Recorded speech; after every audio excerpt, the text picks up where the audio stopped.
పట్టణ పరిశుభ్రత, పర్యావరణ పరిరక్షణ, ప్రజల్లో స్వచ్ఛతపై అవగాహన పెంచే ఉద్దేశంతో ఆసిఫాబాద్ పట్టణంలోని చిల్డ్రన్ పార్క్ వద్ద నిర్వహించిన ప్రజాపాలన ప్రగతి ప్రణాళికా కార్యక్రమంలో భాగంగా పారిశుధ్య కార్యక్రమాన్ని జిల్లా కలెక్టర్ కె హరిత ఐఏఎస్ ప్రారంభించారు.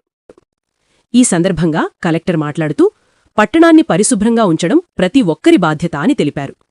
ప్రజలు, ప్రజాప్రతినిధులు, అధికారులు కలిసి పనిచేస్తే పట్టణ అభివృద్ధి వేగంగా జరుగుతుందని అన్నారు. పట్టణ ప్రజలు స్వచ్ఛతను పాటిస్తూ అభివృద్ధి కార్యక్రమాలకు సహకరించాలని కోరారు. ప్రజాపాలన ప్రగతి ప్రణాళికా కార్యక్రమం ద్వారా ప్రభుత్వం ప్రజలకు చేరువై పట్టణాల్లో పారిశుధ్యం, అభివృద్ధి, సంక్షేమ కార్యక్రమాలను మరింత సమర్థవంతంగా అమలు చేయడం లక్ష్యంగా పెట్టుకున్నట్లు తెలిపారు. కొత్తగా చూస్తాను బేసిక్గా క్లియర్ చేయించడం వల్ల ఏదైతే ఏరియా ఉందో ఫ్లడ్ వచ్చేది అది రాజంపేట కింద వస్తుంది. ఓకే, అంటే వాళ్ళ దగ్గర ఏరియా అనేది క్లియర్ లేకపోవడం వల్ల పైనుంచి వాళ్ళని కూర్చోబెట్టుకొని ఒకసారి మాట్లాడండి, వాళ్ళ కోఆపరేషన్ తోటి చేయాలి.